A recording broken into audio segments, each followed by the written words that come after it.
halfway through the list with number 25, Wilfredo Gomez versus Lupe Pintor, which took place on December 3rd, 1982 for the Ring and WBC Super Bantamweight Championships.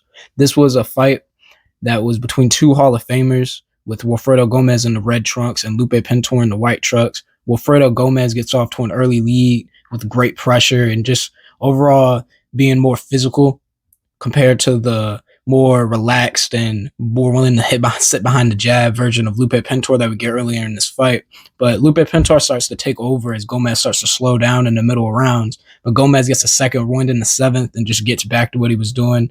Lupe Pintor has to show underrated defense. I think that's one of the more underrated aspects of his entire style, that and his usage of the jab to deal with guys that were more akin to like forces of nature than him, guys that were physically stronger and faster.